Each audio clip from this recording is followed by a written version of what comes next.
In front of me, I have two sliders here from Edelkrone. This is the SliderPlus with motor module, and this is the SliderOne.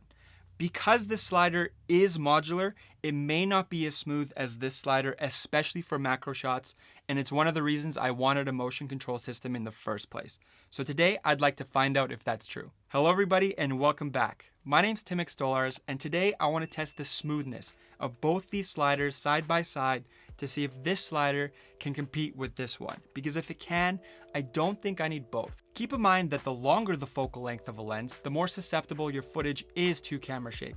So this 90mm could be shakier than this 50mm, and when I used a 20mm the other day for some real estate shots, I saw no camera shake whatsoever. And this 90mm also has image stabilization, so I'd like to find out if that helps too.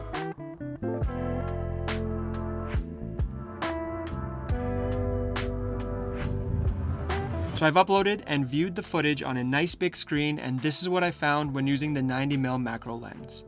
First test of a simple one-axis slide on the SliderOne is very smooth, no complaints.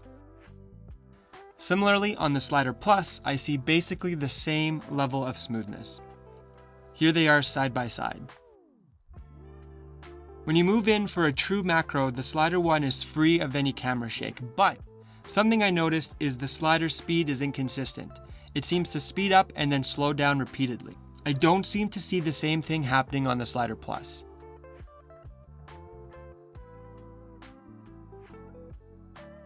Both are equally smooth when doing forward focus reveal shots.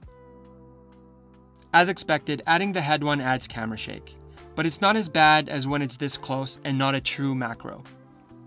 I think the results are fairly similar for both sliders, with potentially the SliderOne having longer periods of stability.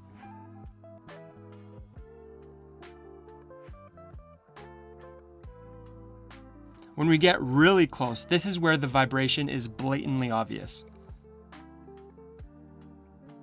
I think I'd say the SliderPlus is marginally better.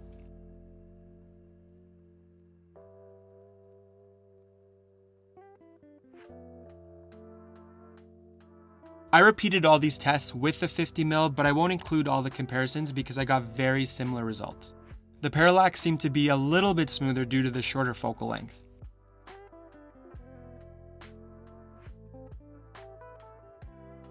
Additional things I learned was that the lens vibration reduction, at least on this 90mm Tamron, did not overly help the situation. The footage was still shaky, but it was more mechanical and looked more unnatural. At worst of times, the lens would completely jerk in one direction and jerk back as it was coming the other way. A few things that can be done to control the camera shake using the HeadOne and slider combo for a close-up or true macro is to use post-production stabilization. It isn't perfect, but it cleans it up really well and makes a huge difference with next to no crop. I use Final Cut Pro, and this is how it looks without it, with it on, and back off again. Another thing that I found to help is using the HeadOne alone and spinning the subject on top of it with no slider movement. This gave a different look overall, but it was much smoother. And if you're using a super wide focal length, such as a 20mm for shooting a larger scene like this, using a HeadOne for 2-axis slide and pan motion is possible without seemingly any noticeable camera shake. So to sum up, I think the SliderPlus is more than capable of getting you smooth footage, and even seemed to be a little bit better in my opinion. The negatives though about the larger slider is its size, the fact that you need to attach a separate motor, it's more expensive, and due to its shifting base when your camera is on each end, there is a slight downward tilt and your footage ends up with a noticeable bowing like this. This bowing is less noticeable when you add a pan to your slide, but it's definitely still there. This could be rectified in post with some cropping and some rotational keyframes, or by not using the entire length of the slider. The farther your camera travels from the midpoint to either end, the more it's going to dip. Negatives for the SliderOne would primarily be its short travel distance. But a strange thing that would happen only when I connected a HeadOne to the SliderOne, the app would become laggy and I lost all control of fine-tuning any motion. I would put an input for a pan or slide and it would take a few seconds to register and then jerk aggressively in that direction. Holding the pan. Holding the pan. Letting go of the pan.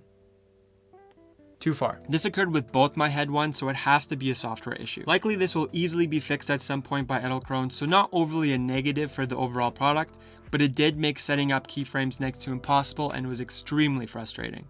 Overall though, I wanted the ability to have a longer slide, and with the SliderPlus on its feet, it can travel 40 centimeters, and on a tripod, it can travel 80 centimeters. Even if you don't use that entire slide length, you get much farther distances than what's possible with the SliderOne, which only has 20 centimeters of movement. And lastly, if you are interested, I made a video linked here and down below discussing motion control systems and what else is being offered on the market by other companies. I go into more detail about what I found through my research and specifically why I chose Edelkrone over them. As always, thank you so much for watching if you've made it this far. I really do appreciate you spending this time with me. I hope I was able to answer a few questions or help you make an informed decision on which Edelkrone system is right for you. If you found some value from this, it really helps me out if you leave a like and a comment below. Let me know what Edelkrone system you have, want to have, or wish you didn't have. Take care and have a great day.